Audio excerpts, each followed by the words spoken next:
The HB 56 has been a few years, and then obviously we had the follow-up legislation tied up in court for the last couple of years. Your idea when you were putting these things out there in the first place was in the event to try and curtail these kind of events that we've had over the last few days. Can you talk to me a little bit about, do you believe that had your legislation not been challenged and had been implemented fully, we would have been able to prevent these 6 deaths? Well, there's no way to tell, because you always think there's probably someone going to be in the state illegally regardless, so you can't say how it would affect a certain situation. But I do think statistically, if you have a smaller number of illegal people in the state of Alabama, you'd have a smaller chance of anything like this occurring. When you look at where we are with all this, a few years ago in Shelby County we had 5 people killed execution style. It was drug related. Up in Heflin we had 3 people killed. The understanding is that that is also drug related. The Homewood situation, we're not sure exactly what the motive behind that, but we're thinking it was robbery.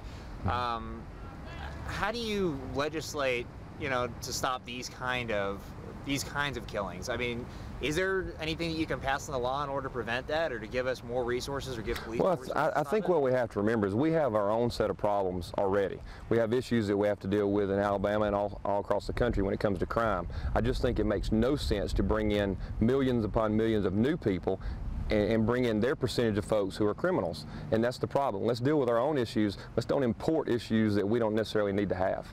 197 immigrants right now locked up in Alabama prisons. The problem is we don't break down whether or not those are legal or illegal.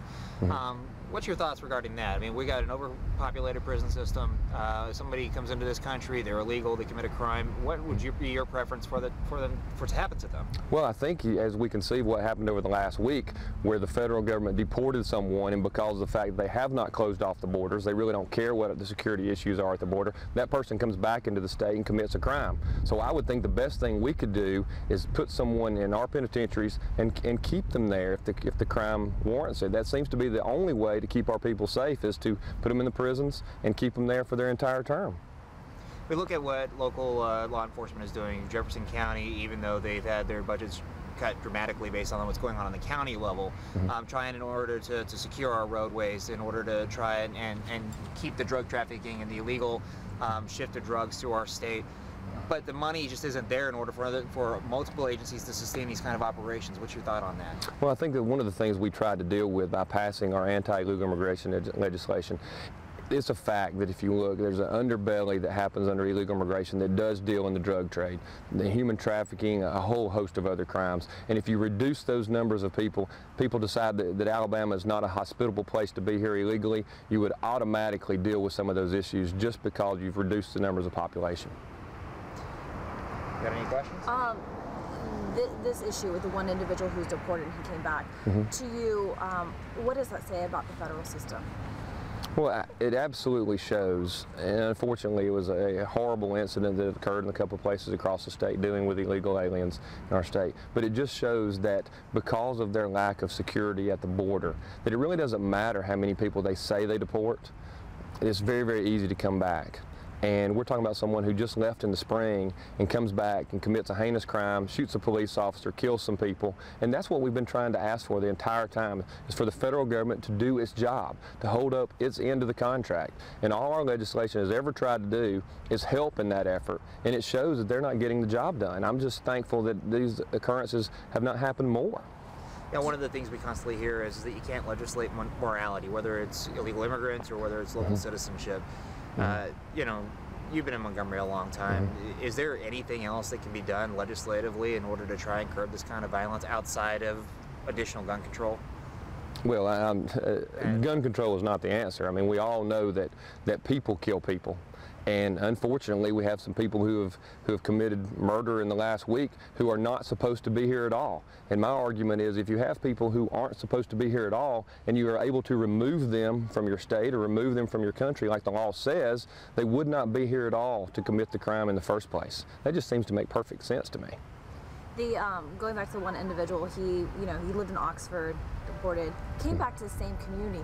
Do you think that there's anything that could be passed in the legislature to help local law enforcement get the resources to kind of, I know it's not their job right now, right, but to kind of keep an eye on people that have been in their community, that are illegal, who've committed crimes. Well, one of the main thrusts of our legislation to start with was to try to make it so that law enforcement would begin to be able to build that database of who is here. We can't do anything about the fact that the federal government is incompetent and unwilling to deal with the issue, but at least we can begin to build those databases. One of the things that was very controversial in our law last year was a reporting from the court system saying these are how many people are in our court system that are not supposed to be in the state. They're illegally present. Give us those names, let us know who they are, so that law enforcement can begin to track these individuals. And of course that was fought tooth and nail, like it was a terrible, terrible thing. Well, I think it would have been very, very important for those people locally to know that this person's here illegally, even if the federal government wasn't going to do anything about it. You've been attacked for this legislation, called all sorts of things. Mm-hmm. These two recent incidents, do they make you want to go back to Montgomery and maybe revise the law and take another look at the law, that maybe it's not strict or tough enough? Well, one thing I don't want to do, and y'all asked me for the interview, is I don't want to go take a situation and try to make political hay out of it. I mean, there are people who have lost family members, and our hearts go out to them. We pray for them. It's a sad situation. But I do think it shows that we have a real issue here. President Bush, when he was saying what percentage of people coming into the country were violent criminals, it was a pretty high percentage.